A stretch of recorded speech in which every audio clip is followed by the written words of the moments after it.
Hi, Todd Engelhardt, Regional Director of Investments, Cumberland Advisors, standing in for Matt McAleer. It is Friday, August the 13th, shortly before the close.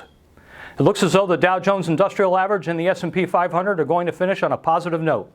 The S&P is up at present by about 0.8%. The Dow Jones Industrial Average up by a little bit more than a full percentage point. But the Nasdaq's had a rather turbulent and bumpy week. It appears as though it's going to be off by about a quarter of a percentage point. With yields moving a bit higher, the financial, industrial, and materials sectors have once again gained some market strength. Higher rates are often a precursor to slowing economic growth. It's during these periods that value stocks tend to outperform. The three sectors I just mentioned are thought of as value areas. Each had a good week. If you're feeling déjà vu regarding interest rates and market sectors that are going to be in favor, you're not imagining things. Sector rotation has indeed been the story of this year. Rates concerns are back on the front burner. Value and cyclicals were strong during the first quarter. Growth and tech were the place to be in the second quarter. And we've had a back and forth third quarter. This lends credence to our current positioning in U.S. portfolios by barbelling both growth and value. For those of you in the U.S. ETF strategy, we had a quantitative sell signal today. We sold off 10% position in the Standard & Poor's 500 and as well rotated out of the high beta sectors and back into some low beta sectors. That's all for now. Matt will be back next week. Have a great weekend. Hi, I'm John Mousseau. I am the CEO and Director of Fixed Income at Cumberland Advisors. It is Friday the 13th at around 3:30 in the afternoon.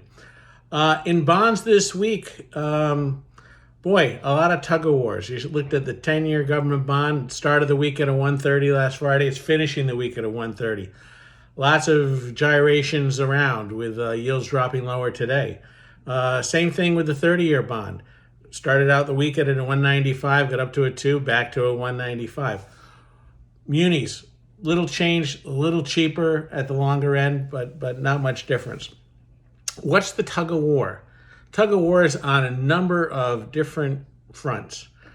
On the heading towards lower yield side, what do we have? We have disappointing news in Afghanistan. However you want to describe it, anytime the country looks at what you might apprise as a military setback, people run to the safety of treasuries.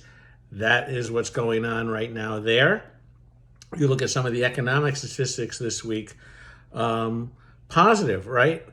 Continuing claims on unemployment lower than expected. Initial claims on unemployment in the 375,000 range, right where they were expected. So no disappointments there. Those are continuing to move down. And in fact, continuing claims are now down to the same level they were in 2014 when the Fed started to taper back their purchases then. Something to think about as we go forward. On the side that would push yields down, you have, unfortunately, the resumption of the Delta variant, especially in the southern states. That is causing the idea that we may be facing some retrenchment. That was certainly taken into effect when you looked at the University of Michigan consumer confidence numbers today, which showed a big drop relative to where their expectations were. So people are a little wary that we might be taking a setback here.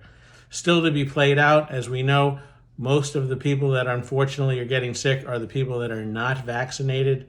So hopefully they become vaccinated and we can put some of this in the rearview mirror, but it is a very serious problem right now. On the other hand, what could be pushing yields higher? We saw inflation numbers this week. We have a graph to show you. Both CPI and PPI, Consumer Price Index and Producer Price Index, higher. PPI was 0.5% expected, CPI was 0.5% expected, came in the same. PPI was expected to be 0.6, came in at 1%, higher than expected. The year-over-year numbers trending higher, CPI at 5.4. As we've said in the past, the year-over-year numbers a few months ago were not really that important. We cared about and talked about the month-over-month numbers because we knew we were replacing lower numbers from a year ago with higher numbers this year. As the year goes out, the year-over-year numbers become more important because we're trying to find where the glide path is on inflation. Fed says it's transient.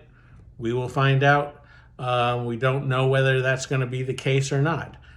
still printing some pretty high numbers. So far, the bond market believes in the Fed, but it is all part of the tug-of-war.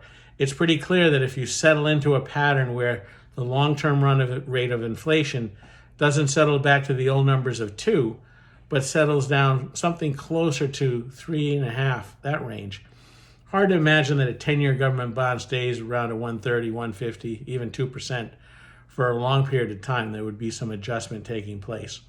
We will know more next week. Again, we'll get initial jobless claims next week. It is the summer doldrums a little bit, but certainly there's a lot going on. On the municipal bond front, we saw the infrastructure bill passed, lots of work to be done. Our view is that there will probably be some form of Build America bonds or something like that by the time the Senate and the House gets done with the bill after they come back from recess. So that's it for this week. We look forward to talking with you next week. Thanks a lot.